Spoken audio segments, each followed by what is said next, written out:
వెలువడింది. ఈ కేసులో కేజ్రీవాల్ తో పాటు సిసోడియాకు ఊరట లభించింది. ఇక దీంతో కోర్టు ఆవరణంలో కేజ్రీవాల్ భావోద్వేగానికి గురయ్యారు. సిసోడియాను హత్తుకొని కేజ్రీవాల్ కన్నీరు పెట్టారు. నా జీవితంలో నేను ఏ తప్పు చేయలేదని కేజ్రీవాల్ కన్నీరు పెట్టుకున్నారు.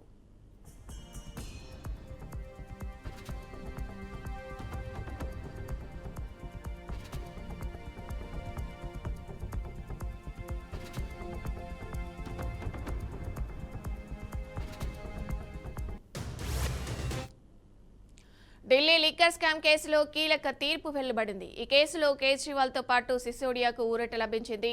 దీంతో కోర్టు ఆవరణలో కేజ్రీవాల్ భావోద్వేగానికి గురయ్యారు.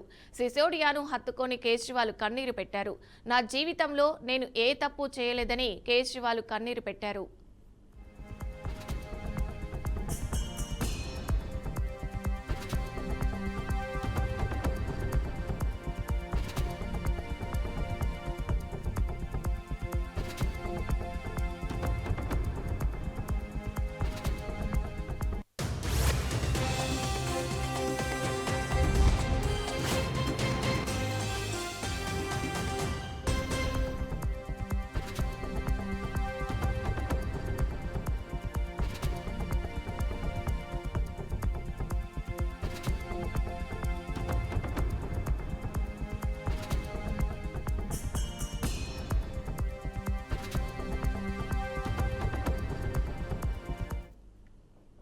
ఢిల్లీ లిక్కర్ స్కామ్ కేసులో కీలక తీర్పు వెలువడింది. ఈ కేసులో కేజ్రీవాల్ తో పాటు సిసోడియాను కూడా ఊరట లభించింది. ఇక దీంతో కోర్టు ఆవరణంలో కేజ్రీవాల్ భావోద్వేగానికి గురయ్యారు.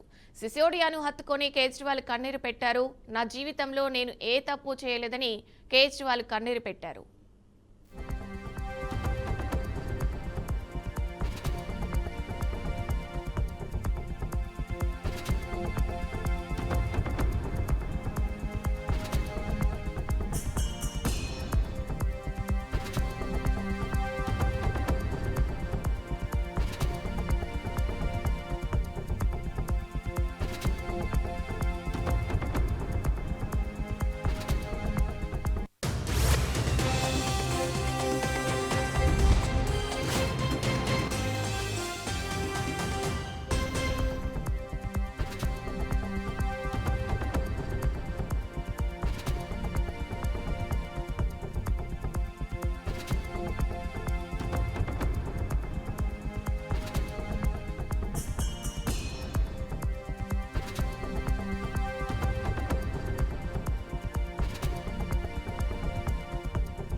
ఆసియా ఖండంలో యుద్ధ మేఘాలు కమ్ముకున్నాయి. సరిహద్దు వివాదాలతో పాకిస్తాన్, ఆఫ్ఘనిస్తాన్ మధ్య ఉద్రిక్తతలు అంటువడుగుతున్నాయి. ఇక ఈ క్రమంలో ఆఫ్ఘాన్ దళాలు పాకిస్తాన్పై మెరుపు దాడి చేయడంతో మొదలైన ఈ గొడవ ఏకంగా వైమానిక దళాలు వరకు దారితీసింది.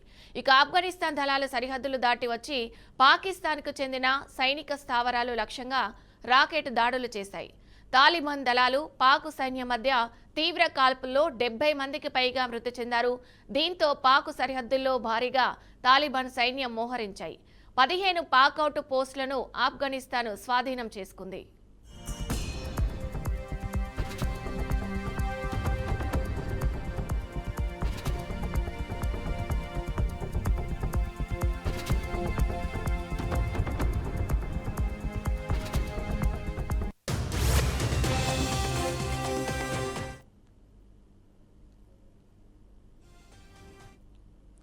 Reliance group chairman Anil Ambani చుట్టూ ఉచ్చు బిగుస్తుంది. భారీ మనీ లాండరింగ్, బ్యాంకు లోను మోసం కేసులో ఈడీ విచారణను వేగవంతం చేసింది. 40,000 కోట్లకు పైగా రుణాల మళ్లింపు ఆరోపణలపై ఎన్ఫోర్స్మెంట్ డైరెక్టర్ దర్యాప్తు ముమ్మరం చేసింది. ఇక వరుసగా రెండో రోజు కూడా విచారణకు హాజరు కావాలని నోటీసులు జారీ చేసింది. నిన్న ఢిల్లీలోని ఈడీ ప్రధాన కార్యాలయంలో అధికారులు అనిల్ అంబానీని సుమారు 9 గంటల పాటు ప్రశ్నించారు. ముఖ్యంగా రిలయన్స్ కమ్యూనికేషన్స్ నిధుల మళ్లింపుపై స్టేట్మెంట్ నమోదు చేసినట్టు అధికారులు తెలిపారు.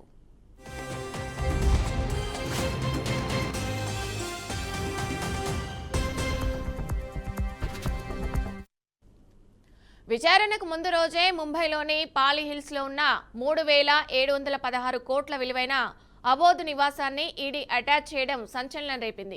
ఇక ఇదిలా ఉండగా షేర్ కంపెనీలు అలాగే విదేశీ అనుబంధ సంస్థలకు నిధులు మళ్లించారనే ఆరోపణలతో కేసు తీవ్రత పెరిగింది. ఇక అదే సమయంలో సిబిఐ కూడా రంగంలోకి దిగి బ్యాంక్ ఆఫ్ బరోడాను కూడా 2,200 కోట్లకు పైగా మోసం చేశారనే కేసులో ఎఫ్ఐఆర్ నమోదైంది. ఇక అనంతరం అనిల్ అంబానీ కార్యాలయంలో సోదాలు నిర్వహించింది. ఇక ఈ ఘటనతో కేసులో మరిన్ని కీలక పరిణామాలు చోటు చేసుకునే అవకాశం ఉన్నట్లు తెలుస్తుంది.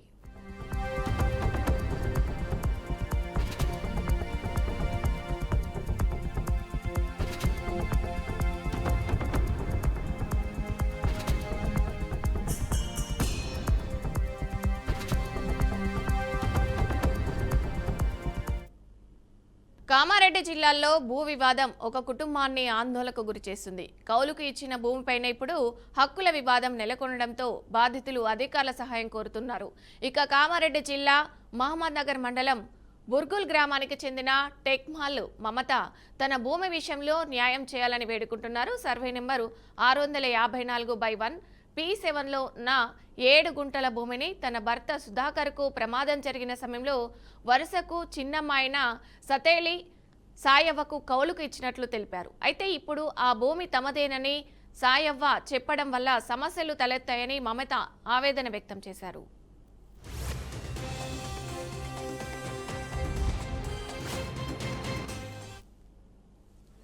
టేక్మాల్ మమత, మా ఆయన పేరు టేక్మాల్ సుధాకర్. మాకు కౌలుకు తీసుకున్న భూతల్లి కౌలుకు తీసుకొని ఇప్పుడు ఇవ్వమంటే ఇస్తలేదు సార్. నేను వేసుకుంటా అంటే నా మీద కొట్టనీకి వస్తున్నారు వాళ్ళు. సర్వే నెంబర్ 654/7 గుంటలు మా పొలం. నా సర్వే నెంబర్ సార్, నా దగ్గర పాస్బుక్ ఉంది. నా మీద ఉందంటే నన్నే కొట్టనీకి వస్తుంది సార్. నన్ను కొట్టనీకి వస్తున్నారు, నాకు భయపెట్టిస్తున్నారు, నన్ను వేయని అని అంటున్నారు. నా పొలం నాకు దయచేసి నా పొలం నాకు ఇప్పియండి. సంవత్సరాల క్రితం సార్ మా ఆయన నాకు నా కొడుకు ముగ్గురికి కూడా యాక్సిడెంట్ అయింది సార్. యాక్సిడెంట్ అయిందని బీడుగా ఉంటుంది కదా అని ఇంటి దగ్గర దాకా వచ్చి అడిగింది. మేము బీడు ఉంది కదా బెట్ట మేము వేసుకుంటాము అని అంటే, సరే మరి మంది గారు కదా వేసుకోమని, సరే బటాయి లెక్క అని చెప్పినాం. బటాయి లెక్క అన్నది ఇప్పుడు మాది అని అనేసరికి మీది ఎట్లా అవుతుంది, ఆయనకి యాక్సిడెంట్ అయిన కోరు లేరు చేయనికి, నేను తప్ప అమ్మ నాన్న లేరు ఓరు లేరు, మేము చేసుకున్నాం. నాకు చిన్నగా ఉన్నారు 2 పిల్లలు, ఒక కొడుకు ఒక బిడ్డే చిన్నగా ఉన్నారు. ఇప్పుడు పొలం నేను వేసుకుంటా అంటే నువ్వు ఎట్లా వేస్తావని నా మీదకి లొల్లికి వస్తుంది. సాతెల్లి వాళ్ళ అల్లుడు సాయిలు, వాళ్ళ బిడ్డే దుర్గమని. నా పేరు. ఇక ఈ విషయంపై ఈ నెల 23న జిల్లా కలెక్టరేట్లో జరిగిన ప్రజావాణిలో ఫిర్యాదు చేసినప్పటికీ ఇప్పటి వరకు ఎలాంటి పరిష్కారం లభించలేదని ఆమె తెలిపారు. రికార్డుల్లో భూమి తన పేరునే ఉన్నప్పటికీ కొత్త పాస్బుక్ కూడా ఇవ్వలేదని చెప్పారు. ఇక తన భర్త సుధాకర్ మరణించడంతో 2 పిల్లలతో ఒంటరిగా జీవిస్తున్నారని, సాయవతో పాటు ఆమె కుటుంబ సభ్యులు బెదిరింపులకు దిగుతున్నారని మమత ఆరోపించారు. ఇక అధికారులు వెంటనే స్పందించి తమకు న్యాయం చేయాలని ఆమె విజ్ఞప్తి చేస్తున్నారు.